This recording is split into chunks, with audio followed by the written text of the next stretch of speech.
오늘의 말씀의 제목은 잣대 비판하지 말라입니다. 설교 제목부터 설명을 해야 할 것 같습니다. 뜬금없이 잣대라고 하니까 무슨 말인가 하실 것 같아서요.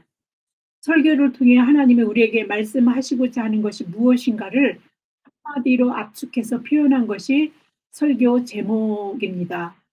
오늘 설교 제목은 설교 본문 로마서 14장 1절 말씀에서 제가 가져왔습니다. 믿음이 14장 1절 말씀을 보겠습니다. 믿음이 연약한 자를 너희가 받되 그의 의견을 비판하지 말라.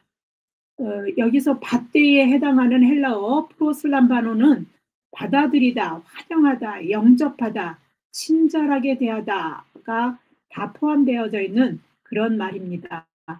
그래서 받되를 우리는 용납하다, 받아들이다 이렇게 해석해서 받아들이되 비판하지 말라 이렇게 이해하면 되겠습니다.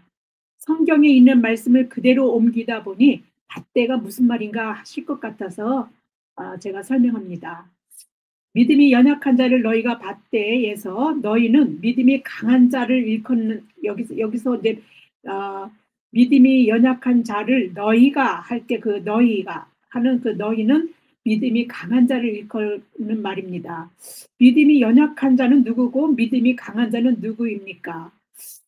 일단 우리가 14장의 그 새 번역을 보면서 믿음이 연약한 자와 믿음이 강한 자를 우리가 한번 살펴보겠습니다. 새 번역 똑같은 말씀인데 14장 1절 말씀을 다시 새 번역 성경으로 보겠습니다.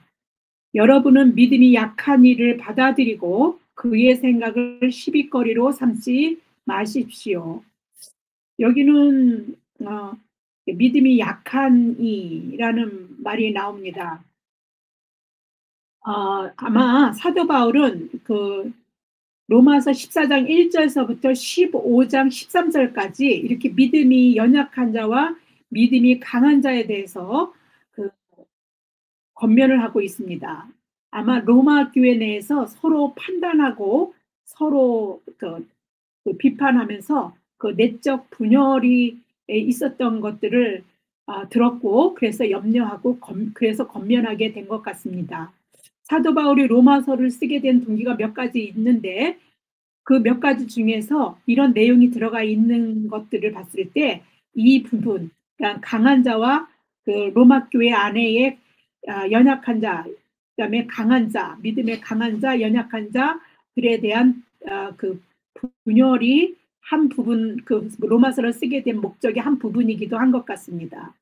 믿음이 연약한 자와 믿음이 강한 자라고 할 때 표현되는 말의 의미를 그래서 우리는 서로 알아야 사도 바울이 왜 이와 같은 권면을 하게 되었는지 그리고 또 오늘날 교회에서도 마찬가지로 성도들이 서로 어떻게 용납하고 사랑해야 하는가 그래서 하나 되어야 하는가 하는 우리 신앙에 올바르게 적용할 수 있는 문제까지 나아갈 수 있습니다.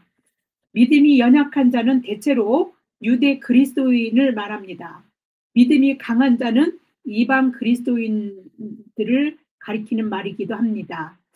로마 교회는요, 주 49년 클라우디우스 황제가 유대인을 추방하는 명령을 내리기 이전에는 유대 그리스도인들이 더 많았던 주류를 이루고 이방 그리스도인들이 함께 했던 그런 교회인데 이제 그 클라우디우스 황제가 추방 명령을 내려서 유대 그리스도인들이 다 로마 교회를 떠나게 되었습니다. 그래서 이방 그리스도인들만 로마 교회에 남게 되었는데 나중에 그 로마로 유대인들이 돌아와서 나중에 자연스럽게 이제 그 구성이 돌아와 보니 다수가 이방 그리스도인이었고 이제 소수가 유대 그리스도인이 되어버린 것입니다. 주 54년경 클라우디우스 황제가 죽자 유대 그리스도인들이 다시 돌아온 겁니다. 그래서 이제 돌아와 보니까 이방 그리스도인들이 그 이방 그리스도인들에 의해서 주도적으로 그 교회에 영향을 미치고 있는 그런 상황이 그들이 그 추방되었을 때 이전하고는 완전히 상황이 변화되어져 있는 걸 직면하게 되었습니다. 이런 상황에서 채식주의와 특정한 날 준수하는 문제 이런 것이 발단하게 되었고 또 유대인과 이방인 그리고 믿음이 강한 자와 믿음이 약한 자의 이런 대립으로 서로 갈등이 뭐 양상이 드러나게 되었다라고 송신대 신학대학원 그 한철설 그 신학학 강사는 그 하우주석 로마 설교를 로마 저기 로마서 설교를 위한 뭐 배경 연구 이런 것에서 얘기합니다. 믿음이 연약한 자라고 사도 바울이 말한 것은 예수님이 마태복음 17장 20절 말씀 보는데 거기에 보면 예수님이 이렇게 말씀하셨어요. 너에게 믿음이 겨자씨 한 알만큼 있어도 이 산을 명하여 여기에서 저기로 옮겨지라 하면 옮겨질 것이요 또 너희가 못할 것이 없으리라. 이렇게 말씀한 내용 속에서는 믿음이 어, 그 믿음의 뜻이 깊은 거, 믿음의 분량이 믿음이 크다, 뭐 이렇게 분량을 말하는 그런 내용으로 예수님이 말씀하신 건데 믿음이 연약하다라고 사도 바울이 언급했을 때 그 연약함은 그런 뜻이 아닙니다. 믿음이 연약하다는 것은 믿음이 그리스도 안에서 누려야 할 어떤 자유를 충분히 누릴 만큼 강하지 못하다. 그런 의미에서의 연약함, 약함을 이야기하는 것입니다. 예수 그리스도를 구주로 영접하고 믿으면 제일 먼저 느낄 수 있는 것이 저는 자유함이었습니다.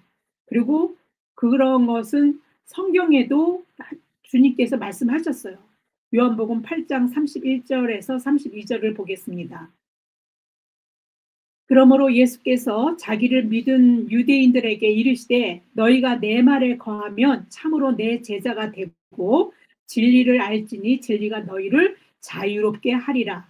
이걸 느껴야 합니다. 이게 참 그리스도인이고 그렇게 자유함을 느끼지 못했다면 여전히 아직도 그 세상적인 것에 머물러서 이 놀라운 이 맛을 맛보지 못하는 것입니다. 그리스도인들은 세상에서 참 자유를 누리는 자들입니다. 세상은 하다못해 이사하는 날, 뭐 방향 어디로 가야 하는지 막 이런 거라든지 결혼할 때 뭐 결혼식 날짜 정하는 거 이런 것들이 다 해가 없는 것, 그런 것들로 정해야 되기 때문에 자유롭지 못합니다. 그러나 예수 그리스도를 믿는 사람들은 아무 때나 그리고 어디나 우리는 그리스도 은혜 안에 살기 때문에 그 은혜를 받고 사는 그곳이 그 좋은 곳이고 그때가 좋은 것이지 어디 정해진 게 없습니다. 자유롭습니다. 매여 있지 않습니다. 그래서 우리가 편하다는 시간에 우리가 할 수 있는 시간에 이사하면 되는 거고 우리가 하고 싶은 그 날짜에 그 시간에 결혼하면 되는 겁니다. 어디 가서 물어볼 필요가 없는 것입니다. 누구에 의해서 우리의 결혼 날짜를 결정하고 그러는 것이 아니라 우리의 시간이 좋고 허락되는 것이 우리에게 좋은 것입니다. 그래서 그런데 전혀 우리 매이지 않습니다. 은혜 안에 사는 사람들은 모든 것에서 자유로운 것입니다. 성 어거스틴이 이렇게 말했습니다. 하나님을 사랑하십시오. 그리고 마음대로 하십시오. 하나님을 사랑하는 자는 그 은혜 안에서 살기 때문에 그리스도인의 그 은혜 안에서의 자유를 누리는 것을 이렇게 한마디로 성 어거스틴이 표현한 것이 아닌가 저는 또 다른 각도에서 이 하나님의 사랑을 이렇게 해석해 봅니다. 그러나 세상뿐만 아니라 세상에 존재하는 모든 종교들은 나름의 원리와 법칙과 힘의 논리로 사람들을 구속합니다. 기독교에서도 이제 목사님들이 아니면 그런 이제 어떤 그 교회에 잘 운영하기 위해서 조금 더 이제 그런 것들은 뭐 이단들이 더 심하게 사람들을 자기가 하고자 하는 대로 끌고 가기 위해서 그렇게 이제 말씀을 왜곡해서 전하기도 하지만 우리는 기본적으로 예수님이 말씀하셨죠. 진리를 알면 우리는 자유롭다. 진리가 너희를 자유케 한다고 얘기했기 때문에 기본적으로 우리는 예수를 믿는 자들은 자유로운 자들입니다. 유대인들은 그 율법에 매어 사는 사람들이었습니다. 그래서 바울은 자신의 동족인 유대인들을 율법 아래 있는 자, 율법의 매인 자, 율법의 종노릇하는 자 이런 식으로 표현했습니다. 그러면서 바울은 갈라디아서에 이렇게 말합니다. 갈라디아서 5장 1절을 보겠습니다. 그리스도께서 우리를 자유롭게 하려고 자유를 주셨으니 그러므로 굳건하게 서서 다시는 종의 멍에를 매지 말라. 굉장히 중요한 말입니다. 그리스도께서 자유를 주셨는데도 유대인 그리스도인들이 여전히 율법에서 자유롭지 못하고 그거 매여 삽니다. 그 자유를 누리지 못하는 자를 연약한 자, 믿음이 약한 자, 이렇게 믿음이 강하면 그렇게 하지 않죠. 믿음대로 살기 때문에. 오늘 본문에서 믿음이 약한 자는 그리스도인이면서도 예수 그리스도 안에서 참 자유를 누리지 못하고 율법에 매여 있는 유대 그리스도인들입니다. 반면에 믿음이 강한 자는 율법에서 자유한 이방 그리스도인들을 일컫는 말입니다. 믿음이 약하다는 것은 믿음이 많다, 믿음이 좋다, 그런 뜻의 의미라기보다 예수 그리스도를 믿는 믿음 안에서 이미 예수 그리스도께서 율법을 완성하시고 율법의 마침이 되셨음에도 불구하고 여전히 자유함을 누리지 못하고 율법에 매이는 것을 사도 바울이 믿음이 약하다라고 표현한 것입니다. 근데 우리도 교회를 다니면서 믿으면서도 여전히 이렇게 믿음에 약한 자유를 제대로 누리지 못하는 사람들이 생각보다 많습니다. 예수님은 자신에 대해서 이렇게 말씀하셨습니다. 마태복음 5장 17절, 우리가 이걸 잘 알아야 합니다. 마태복음 우리가 예수를 믿는데 예수 그리스도께서 이미 이런 율법과 이 하나님이 제정해 주신 거잖아요. 그런데도 불구하고 예수님이 이런 율법이나 이런 모든 것들을 예수님이 완전히 마치셨다. 믿으면 그런 모든 것을 자유해진다. 이런 것들을 우리는 알아야 되고 예수님이 직접 자신에 대해서 어떻게 말씀하셨는지 우리가 보고 그 말씀 속에서 우리가 자유함을 누려야 합니다. 마태복음 5장 17절을 보겠습니다. 내가 율법이나 선자를 폐하러 온 줄로 생각하지 말라. 폐하러 온 것이 아니요 완전하게 하려 함이라. 사도 바울은 예수님이 율법의 마침이 되셨다라고 말했습니다. 로마서 10장 4절에서 보겠습니다. 그리스도는 모든 믿는 자에게 의를 이루기 위하여 율법의 마침이 되시니라. 모든 믿는 자에게 의를 이룬다는 게 뭡니까? 의롭게 된다, 구원을 받는다, 죄의 문제가 해결된다라는 거 아니겠습니까? 그래서 이제는 율법을 지켜야 되고 그것을 지켜야 구원받고 그런 게 아니고 이제 율법에서 얽매일 필요 없다는 거예요. 율법을 완전히 당신이 완전히 율법을 맞추신 분이시기 때문에 우리가 다시 율법에 매여 있을 필요가 없다라고 이렇게 말하는 것입니다. 예수 그리스도를 구주로 영접하고 믿음으로 사는 그리스도인들은 율법에 매이지 않습니다. 율법으로부터 그래서 자유해야 합니다. 그리고 자유합니다. 로마서 7장 6절을 보겠습니다. 이제는 우리가 얽매였던 것에 대하여 죽었으므로 율법에서 벗어났으니 율법에 대해서 우리가 죽었어요. 이제 율법을 우리가 다시 매일 필요가 없는 거예요. 율법에서 벗어났으니 이러므로 우리가 영의 새로운 것으로 섬길 것이요 율법 조문에 묵은 것으로 아니할지니라. 이 사실을 유대인이지만 그래도 그리스도인이 됐으니까 깨달아야 하는데 여전히 율법에 매여서 있는 것입니다. 그리스도인들이 어디 율법에서만 자유합니까? 세상적인 모든 것에서 우리는 자유할 수 있는 것입니다. 이와 같은 자유를 사도 바울은 이렇게 말했습니다. 빌립보서 4장 11절 하반절에서부터 13절을 보겠습니다.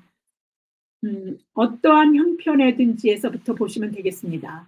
어떠한 형편에든지 나는 자족하기를 배웠노니 나는 비천에 처할 줄도 알고 풍부에 처할 줄도 알아. 모든 일 곧 배부름과 배고픔과 풍부와 궁핍에도 처할 줄 아는 일체의 비결을 배웠노라. 내게 능력 주시는 자 안에서 내가 모든 것을 할 수 있느니라. 여러분 이거 내게 능력 주시는 자 안에서 모든 것을 여러분도 할 수 있습니까? 네, 이 믿음이 있기를 바랍니다. 사도 바울이 배운 자족하는 일체의 비결 이것을 배워서 어디에서도 매이지 않고 자유함을 누리시는 저와 여러분이 되기를 축원합니다. 기독교 초기에 예수 그리스도를 구주로 영접하고 믿는 유대 그리스도인들은 여전히 그들의 전통과 구습에서 완전히 벗어날 수는 없었습니다. 그래서 사도 바울이 선교 여행으로 이방인들을 전도하면서 그런 세운 교회에 이런 골수파 유대 그리스도인들이 끊임없이 그 율법을 따르라고 할례 등과 같은 그들이 따르고 있던 그 유대 전통을 강요하면서 이방 교회를 아주 힘들게 했습니다. 그래서 사도행전은 사도 바울이 이 문제를 가지고 예루살렘 교회를 방문해서 이 문제를 해결한 그 내용이 나옵니다. 우리가 사도행전 15장 1절에서 2절을 보겠습니다. 어떤 사람들이 유대로부터 내려와서 형제들을 가르치되 너희가 모세의 법대로 할례를 받지 아니하면 능히 구원을 받지 못하리라 하니, 할례로 구원받는 게 아니잖아요. 예수 그리스도를 믿는 믿음으로 받는 것인데 여전히 이렇게 유대 그리스도인들이 내려와 갖고 그 교회 와갖고 할례를 받아야 구원받는다라고 이렇게 얘기한 거죠. 그러니 얼마나 바울이 그렇게 자기 목숨을 걸어가면서 그렇게 전도한 사람들한테 그렇게 말하니까 바울이 엄청 이제 화가 난 거죠. 바울 및 바나바와 그들 사이에 적지 아니한 다툼과, 그러니까 바울과 바나바는 이제 고린도 교회에서 이제 이렇게 그 사도로서 이렇게 그 말씀을 전하고 가르치고 했는데, 이들과 이제 그들은 이제 유대 그리스도인들이죠. 그들과 다툼과 변론이 일어난지라. 예루살렘 교회 와서 이걸 얘기하면서 이제 다툼과 변론 막 이제 누가 옳은 것인지 이제 변론했겠죠. 그래서 형제들이 이 문제에 대하여 바울과 바나바와 및 그 중에 몇 사람을 예루살렘 교회에 있는 사도와 장로들에게 보내서 이 문제를 이제 하려고 그렇게 보내기로 작정을 해서 드디어 초대교회인 예루살렘 교회에 옵니다. 초대교회 유대 그리스도인들은 율법에 완전히 벗어나지 못했고요. 그것은 베드로도 마찬가지였습니다. 그리고 그 사도 그 초대교회 그 수장인 야고보도 마찬가지였죠. 사도 야고보도. 그들은 이방인들과 같이 먹는 것 일원조차도 부정한 걸로 여겼습니다. 그래서 예수님은요, 경건한 이방인 그 고넬료 가정을 갖다 구원시키려고 베드로를 보내려고 했을 때에 이런 생각을 깨주려고, 이방인하고 함께 먹는 거 이런 거 부정하다 뭐 이런 일들을 다 깨주려고 보자기에다가 부정한 것들을 막 넣어서 공중에서 내려오는 환상을 보게 만듭니다. 그리고 유대인들이 먹어서는 안 되는 것들을 막 싸서 내려보내면서 그런 환상을 보게 하면서 먹으라는 겁니다. 그것도 3번씩이나 강조해서 먹으라 그렇게 얘기합니다. 그러니까 베드로는 자꾸 부정한 것을 내가 먹을 수 없다라고 이렇게 합니다. 그런데 하나님께서 이런 음성을 들려주시는 겁니다. 환상 중에 하나님께서 깨끗하게 하신 것을 내가 속되다 하지 말라 이렇게 말합니다. 그래서 이 음성을 듣고 베드로가 깨달았어요. 그리고 마침 그 환상을 봤을 때 그 고넬료가 기도 중에 이제 그 말씀을 듣고 하인들을 보내서 베드로를 청하려고 보낸 그 시간하고 딱 맞아 떨어져 갖고 그 고넬료가 보낸 하인들이 그 집에 방문했고, 그래서 베드로는 그들과 함께 고넬료 가정을 방문해서 말씀을 전하고 세례를 베푼 적이 있습니다. 이 내용이 이제 사도행전에 나옵니다.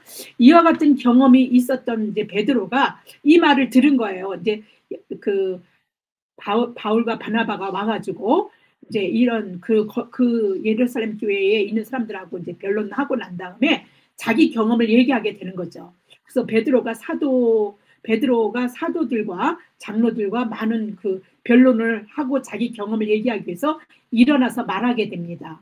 그 이야기가 사도행전 15장 7절에서 11절에 나옵니다. 보겠습니다.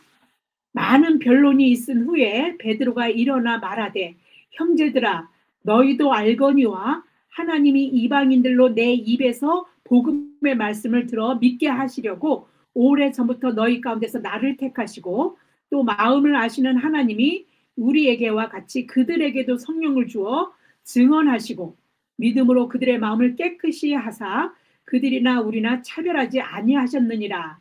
경험으로 이제 베드로는 알았던 거죠. 그런데 지금 너희가 어찌하여 하나님을 시험하여 우리 조상과 우리도 능히 맺지 못하던 멍에를 제자들의 목에 두려느냐. 여기 제자들은 뭐 예수님의 제자가 아니라 예수 그리스도를 믿는 자들을 얘기하는 겁니다. 그러나 우리는 그들이 우리와 동일하게 주 예수 은혜로 구원받은 줄을 믿노라 하니라. 이렇게 말한 거죠.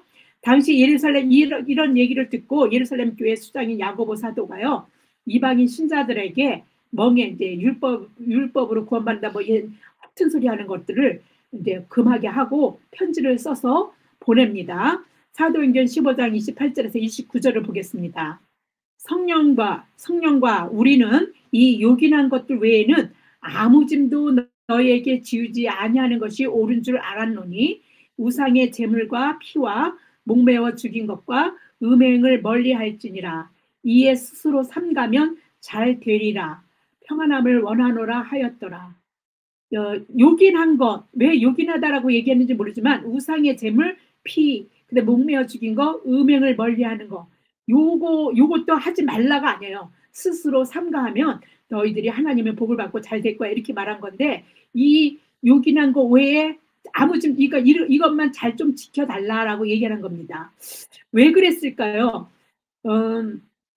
사실은 이게 그리스도인들의 그 유대 그리스도인들의 양심에 늘 그렇게 지켜왔던 거기 때문에 상처를 주는 관행들이었습니다. 그렇게 했을 때 그들의 양심이 꺼려지는 거예요. 다 자유롭게 먹는데 자기만 안 먹을 수도 없고, 먹는다고 하더라도 그게 상처가 되는 겁니다. 그러면 양심에 상처가 되면 내가 하는 행위로 남을 갖다가 힘들게 하는 거지 않습니까? 이제 그것도 옳지 못한 행위니까 적어도 요 정도만 좀 지켜줬으면 좋겠다 하는 정도가, 이제 우상에게 바쳤던 재물 먹는 거, 피, 그다음에 목매어 죽인 것, 음행 이런 것들을 좀 멀리해달라, 이렇게 얘기하는 겁니다. 아직 율법에서 자유하지 못했던 초대 예루살렘 교회에서 문제를 비교적 잘 이방인 그리스도인들에게 짐을 안 지우고 잘 할 수 있도록 그렇게 해결한 것 같습니다. 사실 중요한 것은요, 본질이지 비본질이 아닙니다. 그래서 우리가 이런 중요한 그 본질이 비본질로 인해서 그 본질인 핵심을 놓치면 안 되는 것입니다. 아마 우리가 살면서도 늘 그 본질이 전도되는 경우가 굉장히 많습니다. 비본질에 우리가 너무 이렇게 집중하다 보면 놓치게 되겠죠. 그런데 아마 이제 이 바나바와 그다음에 바울의 얘기, 그다음에 베드로의 얘기, 이런 걸로 하나님이 본질적으로 하나님이 우리를 구원시켜주는 그 본질의 문제가 이런 것들에 의해서 훼손되면 안 된다라고, 그래서 많은 사람들을 하나님의 구원의 방주에 들어오게 해줘야 되는데, 성교의 문이나 이런 모든 것들이 이런 걸로 인해서 방해를 받으면 걸림돌이 되면 안 된다라는 걸 잘 깨달았던 것 같습니다. 예수 그리스도를 구주로 영접해서 믿음으로 구원받는다는 것이 본질입니다. 할례를 받아야 구원받는다, 막 이런 것들은 그들의 양심상 뭐 할례 하고 싶은 사람은 하면 되는 거지, 이런 비본질에 의해서 훼손되면 안 되는 것이죠. 그래서 편지의 내용에도 요긴한 것들, 그러니까 예수 그리스도를 믿는 믿음인 본질 말고는 짐을 지우지 않겠으니 이방 그리스도인들이 유대 그리스도인들의 양심에 상처를 줄 만한 그런 관행들을, 그게 바로 우상의 제물과 피와 목매어 죽인 것과 음행인데, 이런 것들은 좀 알아서 스스로 삼가해 주나 하는 정도로만 언급해서 편지를 보내서 완전히 짐을 그들이 지우지 않게 한 것입니다. 우리의 삶에서도 여러 가지 다양한 형태로 본질이 비본질로 가려져서 핵심을 놓치는 경우가 굉장히 많고, 그래서 엉뚱한 것에 열을 내고 화를 내고 그렇게 살아갈 때가 많습니다. 특히 부부 싸움할 때 그런 일들이 많이 나타나서, 뭐 좋은 예는 아니지만 한번 보겠습니다. 갈등할 때 특히 그런 양상이 나타나서 우리가 참 조심해야 합니다. 자녀가 있는 부부는요, 특히 싸우는 게 주로 자녀 문제 때문에 그렇습니다. 왜 싸웁니까? 잘 키우려고, 이렇게 해야 잘 될 것 같으니까 서로 자기 생각이 이렇게 하는 게 자녀한테 좋을 것 같다라는 것 때문에 서로 갈등하게 되는 겁니다. 부부의 마음은 하나예요. 아이가 건강하게 바르게 행복하게 이 세상에서 잘 자라나고 잘 사는 거겠죠. 그런데 그런 데서 의견이 좀 다를 수 있는데, 그런 싸우는 거죠. 그래서 공부 하나만 가지고 예를 든다면 뭐 공부를 못하면 누구 닮아서 이렇게 못하나, 그죠? 또 공부 잘하면 나를 닮아서 잘한다, 뭐 이런 식으로 해가면서 합니다. 그러면 기분 상하죠, 듣는 자는요. 그러면 이게 비위가 상하고, 그러다 보면 이제 니네 집안이 어떠니, 우리 집안이 어떠니, 뭐 집안까지 들먹이는 그런 싸움들이로 번져나가고, 이제 이렇게 하면 본질적인 건 아이에 대한 의견을 얘기해야 되는데, 그래서 아이가 어떻게 하면 잘 되는가에 대한 얘기를 해야 되는데, 전도되어서 비본질적인 것, 그래가지고 각자 집안의 문제까지로 막 번져가는 것이죠. 근데 이게 어디 아이의 문제뿐입니까? 사소한 것들 하나하나가 다 그렇습니다. 인간은 이렇게 참 엉뚱당도 않고 참 우매하고, 저는 제 자신을 봐도 그럴 때가 너무도 많습니다. 비본질에 내가 매여 있을 때가, 괜히 그런 것에 집중해서 본질을 놓칠 때가 너무도 많습니다. 살다 보니까 그렇습니다. 그래서 고백하는 게, 하나님, 이 우매한 나를 깨우쳐 알게 하여 주시옵소서. 이런 문제들을 제대로 보고 지혜롭게 해결할 수 있도록 지혜를 달라고 이렇게 기도할 때가 있습니다. 중요치 않은 것들이라는 것이 뭐냐면 아디아포라고 말합니다. 근데 이게 중요치 않은 아디아포라, 그러니까 비본질적인 문제들, 이런 것들을 사도 바울이 우리 로마서 14장 1절, 오늘 본문에 포함되어 있죠. 로마서 14장 1절에서부터 다음 장인 15장 13절까지 다루고 있는 문제입니다. 그리고 그걸 어떻게 사도 바울이 권면하고 있는지 우리는 잘 이렇게 보고, 이렇게 믿음 안에서 이런 걸 이렇게 봐야 되는구나 라고 우리가 잘 이해하고 우리 삶에 적용하면 될 것 같습니다.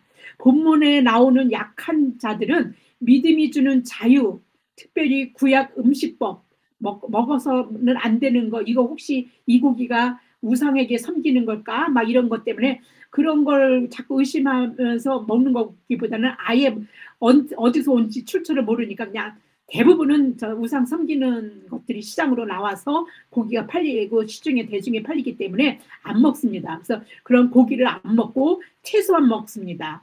그래서 채소 먹는 문제, 뭐 특별한 날을 거룩한 날로 지키는 문제, 뭐 안식일이겠죠. 그 다음에 뭐 축제일을 먹으니까 뭐 우리가 뭐 6월절이라든지 뭐 그런 거를 얘기하겠죠. 그런 특정한 날의 문제, 그런 걸 지켜야 한다, 안 지켜야 된다. 포도주를 마시는 문제 등에 있어서 믿음 안에서 자유를 충분히 이해하지 못해서 그 자유를 그 약한 자들은 누리지 못하고 있었습니다. 반면에 믿음이 강한 자들, 그러니까 이방 그리스도인들은 어땠냐면, 예수 그리스도의 구속이 모든 의식법, 뭐 먹어도 된다, 안 된다, 이런 것도 모든 걸 완성하신 분이라고 믿었습니다. 그래서 예수 그리스도만 잘 믿으면 돼요. 하나님을 사랑하고 이웃을 사랑하는 것이 그 율법의 전체 강령이라 그랬잖아요. 그러니까 그렇게 사랑하면 이미 율법은 지키는 것이 되는 겁니다. 그래서 예수님이 율법의 마침이 되셨기 때문에 이미 구약의 어떤 모든 규정들, 그렇게 살면 그거 지키는, 이미 삶 안에서 지켜지는 거니까 그렇게 글자 하나하나를 따르려고 하는 그런 유효성은, 이미 규정들의 유효성은 없어졌다, 상실되었다라고 생각해서 그냥 먹습니다. 먹고 마시고 하는 문제에 대해서 그렇게 꺼리낌이 없이 자유합니다. 안식일도 이제 마찬가지입니다. 뭐 그리스도인들, 우리도 지금 예배를 드릴 때 시간이 11시에 예배를 드리겠습니다 이렇게 했는데 예배를 드리지 못할 그 시간에 범주에서 벗어나면, 아마 유대 그리스도인들의 생각으로 생각했을 때는요, 우리는 비난받아야 될 자입니다. 비판받아야 되고, 어떻게 하나님을 믿는 자들이 그렇게 지네 맘대로 왔다 갔다 해, 이렇게 할 수 있는 것입니다.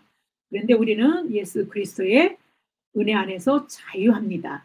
우리가 진심으로 하나님 앞에 예배드리면 그 자리가 어디든지, 그 시간이 언제든지 그것은 우리는 매이지 않습니다. 그리스도를 믿는 유대인이든 아니든, 유대인들은 모두 모세 율법을 지켜오는 것이 그들의 전통이며 관습이 되었습니다. 그래서 그게 그들의 삶이니까 여전히 그렇게 지키고 살아갔기 때문에 사람들이, 그렇게 지키는 사람들이 그들은 유대인들이구나, 유대 그리스도인들이구나 알고 그들의 정체성이 아예 고지화돼서 그런 사람들, 이렇게 그들의 정체성이 되어버린 것입니다. 하지만 뭐 자신들처럼 행하지 않는 자를 비판하고 비방하는 거. 그들이 정체성까지 된 거야. 뭐 그들이 그렇게 하고 지키고 살겠다는 거. 그 자유는 뭐 우리가 뭐라고 할 수는 없는 건데, 그렇게 하지 않은 자들을 비판하고 비방하는 거는 잘못된 것입니다. 로마 교회 내에서 유대 그리스도인들이 이방 그리스도인들에게 그렇게 했습니다. 우리도 많이 보지요. 믿음이 좋은 권사님 새벽 예배 한 번 안 빠지고 11조 꼬박꼬박 잘 내고 봉사 열심히 했습니다. 그러면 그 사람은 어떻게 합니까? 그렇게 한 잣대를 가지고 새벽 예배 안 나오는 사람을 믿음이 없는 자니 어쩌니 비판합니다. 봉사도 안 하고 어떻게 신앙생활을 하느냐. 그 봉사 못하는 자들을 상황이 다 다르지 않습니까? 봉사하지 못, 시간이 안 돼서 봉사하지 못할 수도 있고, 그런데 그런 걸로 믿음의 잣대를 들이대서 믿음이 없는 자로 치부해버립니다. 11조로 어떻게 신앙생활 하는데 안 내? 뭐 그런 것들을 가지고도 그렇게 판단하고 그렇게 합니다. 똑같아요. 유대 뭐 그리스도인들이나 우리도 지금 그렇게 자유하다고 하면서도 그런 사람들이 무지개 수입니다.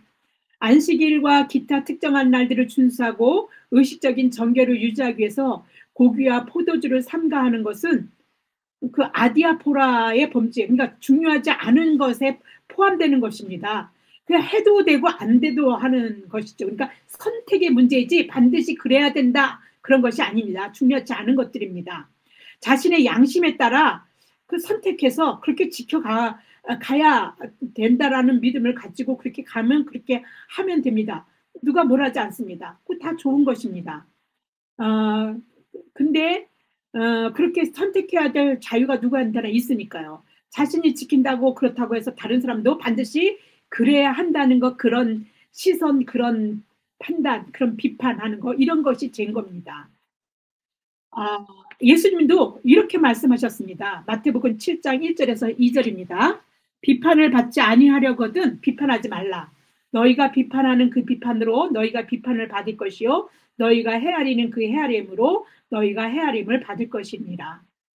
최소 이게 사람들이 얼마나 늘 저희도 우리 잣대 가지고 많이 판단하지 않습니까?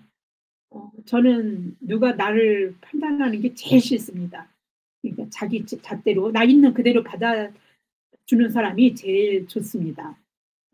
뭐 다른 사람은 안 그렇겠습니까? 그런데 사람이 본질적으로 본성에 그런 것이 있는 것 같습니다. 그러니까 예수님이 그래서 하지 말라고, 너도 그렇게 비판받는다, 이렇게 얘기하신 것이죠. 자신들이 채소든 고기든 무엇이든지 먹지 못할 것이 없다라고 생각하여서 채소만 먹는 믿음이 약한 자를 업신여기는 거, 이것조차도 믿음이 강한 자들, 이 사람들에게도 또한 그것은 옳지 못한 것입니다. 믿음이 연약한 자가 자신들이 지키는 문제를 안 지킨다고 비판하는 것만 잘못된 게 아니라 먹으면서 이런 것도 먹지 못해, 그래 그러면서 비판하는 거, 얕보는 거, 이런 것들도 그것도 옳지 못한 것입니다. 그러나 믿음이 연약한 자를 너희가 받되 그 의견을 비판하지 말라라고 한 바울의 겉면의 초점은요, 사실 옳고 그름에 있는 것이 아니다. 잘못됐다, 잘했다, 이런 걸 가리려고 이 말씀하신 게 아니라 그리스도의 몸된 교회를 그리스도의 몸된 교회라고 말합니다. 그리스도의 몸된, 그래서 우리를 뭐라 그래? 지체, 그리스도의 지체다. 한 사람 한 사람들이 교회 건물이 교회가 아니고 우리 한 사람 한 사람이 교회 지체가 되는 사람들이 모여서 교회가 된 것입니다. 그래서 교회는 마땅히 하나됨에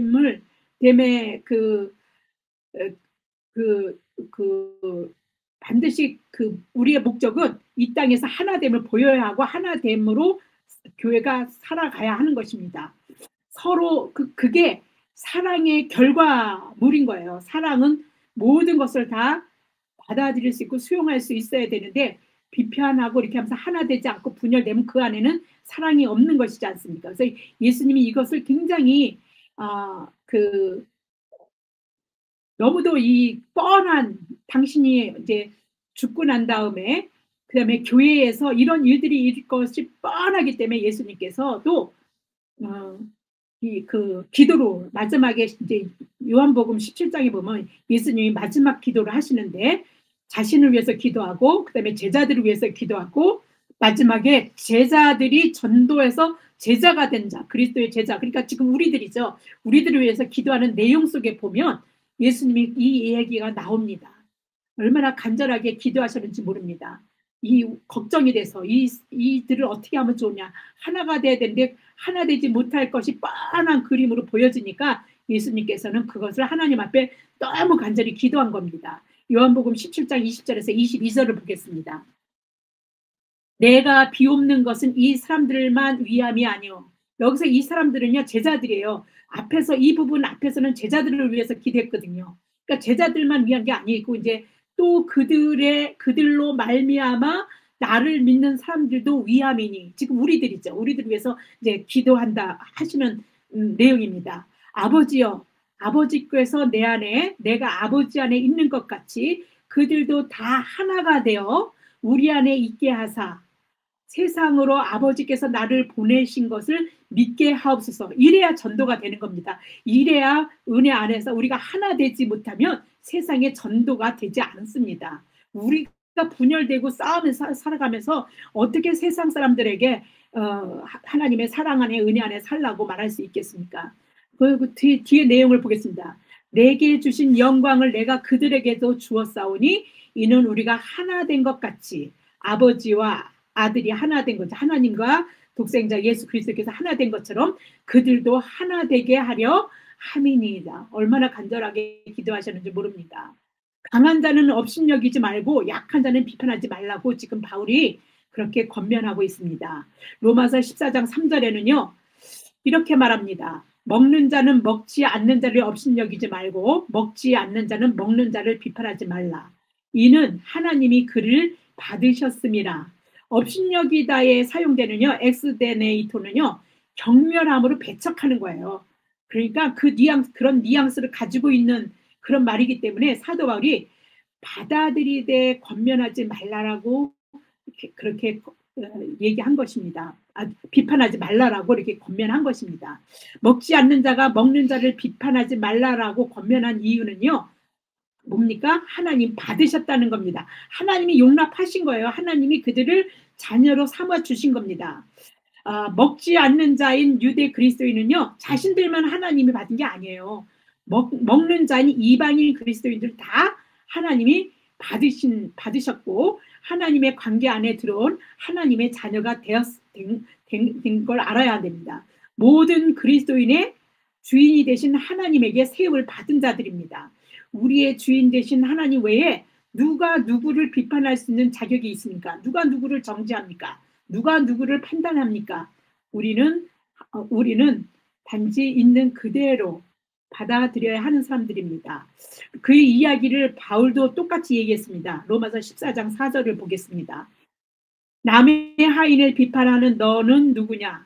하인이라고 얘기한 거는요, 하나님과 우리를 주인과 종의 관계에서 이렇게 이해시키기 위해서 이렇게 얘기한 것 같습니다. 남의 하인을 비판하는 너는 누구냐? 우리는 다 하나님 거잖아요. 하나님의 종, 하나님의 자녀, 우리를 비판하는 너는 누구냐? 그가 서 있는 것이나 넘어지는 것이 다 자기 주인에게 있음에 그가 세움을 받으리니 이는 그를 세우시는 권능이 누구에 있어요? 주께 있음이라. 이 날을 전날보다 낮게 여기든지 모든 날을 같게 여기든지 모든 것을 먹든지 채소만 먹든지 각자 자기 마음이 확정된 대로 자신들이 원하는 대로 하면 됩니다. 안식일을 지키고 고기와 포도주를 먹지 않기를 원한다면 그것도 네, 괜찮아요. 좋습니다. 그대로 하면 되는 겁니다. 안식일을 소홀히 하고 고기를 먹고 포도주를 마신다면 그것도 괜찮은 겁니다. 그대로 하면 됩니다. 다만 서로 자신의 입장을 고수해서 자신이 행하는 것을 하지 않는다고 서로 용납하지 않고 정죄하면 안 된다는 것입니다. 안식일을 제가 소홀히 하는 것 괜찮다고 하는 것도 오해가 있을 수 있는데요. 소홀히 한다는 건 유대인의 입장에서 표현한 겁니다. 자신들이 지키는 안식일이 아닌 다른 날로 안식일을 지키는 것, 뭐 이런 것들을 얘기하는 겁니다. 사실은요, 지금 기독교인들이 지키는 안식일은 유대인들이 생각하는 안식일하고 다릅니다. 이게 예수님의 신약교회에 와서 부활을 기리기 위해서 예배의 날을 토요일에서 주일로 옮긴 것입니다. 그래서 지금 우리에게 이제 주일날 예배 드리는 것, 그래서 우리는 주일을 안식일이라고 생각하고 그들은 토요일을 안식일이라고 생각했기 때문에 그 토요일 날 예배 안 드리면 그게 뭐예요? 소홀히 여기는 것이라고 여길 수 있는 거죠. 그들의 입장에서 보면. 근데 그런 것도 그 예배가 허락할 수 있는 때에 드리는 거 상관은 없는데 그렇게 했다라고 비판하는 거 그거는 아닌 것이죠. 그것도 다 상황에 따라서 하나님이 그렇게라도 예배를 드릴 수 있는 것 하나님 받으실 거라고 저는 믿습니다. 예수님은 안식일의 명령을 바꾸실 때 예수님이 바꾸셨어요. 안식일의 명령도. 그리고 안식일에도요. 일하지 말라라고 율법에는 나와 있지만 예수님은 안식일에도 환자를 고치셨거든요. 그것이 예수님 십자가를 못 박는 그 원인이 되기도 죽으심을 당하시는 원인의 하나가 되기도 한 것입니다. 신성 모독도 있지만 그 안식일을 범했기 때문에 유대인들이 죽이려고 시작한 것입니다. 율법의 예수님은 성취자로서 그 권위를 가지고 계신 분입니다. 마침이 되신 분입니다. 예수를 믿으면 끝이에요. 예수를 믿으면 그 안에 우리는 그 율법에 포함되는 모든 내용을 우리가 지키고 살 수밖에 없습니다. 성령이 우리 가운데서 우리를 인도해 가시기 때문에 뭐 성령이 우리를 온전히 주장하지 못할 때는 우리가 우리 뜻대로 살며 죄를 지을 때도 많이 있지만 이미 우리 안에는 주님이 이끌어 가시고 우리를 구원의 삶을 살 수 있도록 그렇게 해 나가시기 때문에 그렇게 뭐 안식일을 막 딱 뭐 지켜야 하고 뭐 하여튼 그런 하나하나 토시 하나를 틀리지 않고 지키려고 하는 그런 문자 그대로 그런 것들은 좀 문제가 있는 것이죠. 그때 문제가 있다 그래도 그걸 비판해서는 안 돼. 그들이 그렇게 지키면 되는 것을 우리가 뭐라 그러지 않습니다. 근데 안 지킨다고 뭐라 그러면 또 안 되는 거죠. 나름대로 예배를 잘 지키고 신앙을 지켜나간다면 그걸 뭐라 그러면 안 되는 것입니다. 예수님은 안식일의 명령을 바꾸실 수 있는 분이시고 또 안식일의 주인이 되십니다. 그 말씀을 하셨어요. 마가복음 2장 27절에서 28절을 보겠습니다. 또 이르시되 안식일이 사람을 위하여 있는 것이요 사람이 안식일을 위하여 있는 것이 아니니 이름으로 인자는 안식일에도 주인이니라. 네. 교회는 안식일의 주인이 그렇게 하겠다는데 누가 뭐랍니까? 그죠? 그러니까 안식일의 주인이 주일에 일을 했어요. 일하면 죽는 유대인들은 죽는 줄 알았잖아요. 걸음을 지키려고 안식일에 몇 걸음을 걸으면 죄가 되고 몇 걸음을 걷지 않으면 뭐 이렇게 죄가 되지 않고 뭐 이런 것까지 다 정해서 2134개로 그 10계명을 그렇게 세부적인 걸 정했던 그런 사람들입니다. 교회는요 주의 사랑 안에서 모두가 하나 되어야 합니다.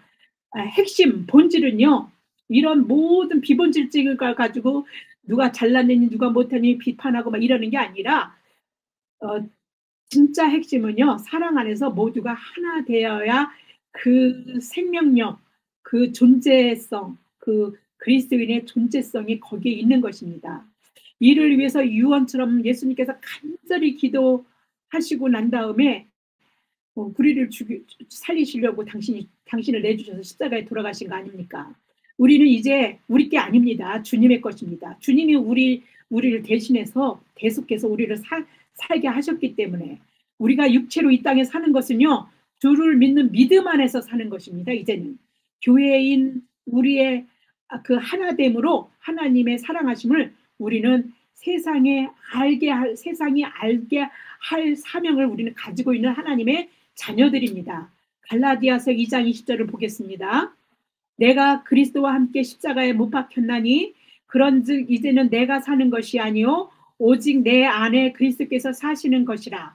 여기서 내가 누굽니까? 바울 사도가 이렇게 고백한 겁니다. 이제 내가 육체 가운데 사는 것은 나를 사랑하사 나를 위하여 자기 자신을 버리신 하나님의 아들을 믿는 믿음 안에서 사는 것이라. 그리스도인들은요 사나 죽으나 다 주님의 것입니다. 주님이 산 사람에게나 죽은 사람에게나 다 주님이 되시려고 다시 살아나셨기 때문에 그렇습니다. 그래서 우리가 사는 것은 주를 위해 사는 것이고 죽어도 주를 위해 죽는 것입니다. 우리의 존재 자체가 우리가 이 세상에서 무슨 대단한 일을 하지 않더라도 하나님이 살아가라고 하는 그 시간까지 힘들던 좋던 상관없이 하나님께서 살아나는 삶까지 삶을 믿음으로 잘 살아내는 것 그게 주의 일입니다. 우리가 믿는 게 주의 일이라고 요한복음에도 나옵니다. 하나님의 일이 우리가 잘 살아내는 것입니다. 그리고 잘 살아내서 그 자체로 주님의 그 권능을 인정하는 것이 되는 것이니까 그게 주의 일이 되고 우리의 일입니다. 주님이 우리에게 뭔가 대단한 믿음을 기대하거나 행할 것으로 여긴다라고 생각하지 마세요. 예수 잘 믿고 열심히 주어진 삶을 사랑하며 사십시오. 로마서 14장 8절을 보겠습니다. 우리가 살아도 주를 위하여 살고 죽어도 주를 위하여 죽나니 그러므로 사나 죽으나 우리는 누구의 것입니까? 주의 것이로다. 네, 기도하겠습니다. 참 좋으신 하나님 아버지 감사합니다. 우리는 스스로 존재할 수 없는 피조물에 불과합니다. 그런데도 자신이 자신의 주인인 양 살면서 자신의 기준에서 벗어나는 사람들을 마음대로 자신의 판단으로 평가하고 판단하고 비판합니다. 더군다나 더 나아가서 업신여기고 그런 오만함을 벗어나지 못하고 여전히 그러면서도 구원받은 하나님의 자녀라는 자부심을 가지고 그렇게 살아갑니다. 그런 우리의 어리석음을 용서하여 주시옵소서. 우리는 주님의 핏값으로 사신 주님의 것이며 주님이 서로를 용납하고 비판하지 말고 사랑으로 하나 되기를 유언처럼 기도하셨습니다. 우리는 주님이 우리를 위해서 기도하신 대로 그렇게 살아갈 수 있도록 성령님께서 우리 안에 내주하여 주셔서 우리 맘대로 살게 하지 아니하시고 우리를 주장하여 주셔서 하나님이 기뻐하시는 그런 삶을 우리가 살아갈 수 있도록 우리를 인도하여 주시옵소서. 이 모든 말씀 우리 주 예수 그리스도 이름 받들어 감사하며 기도드립니다.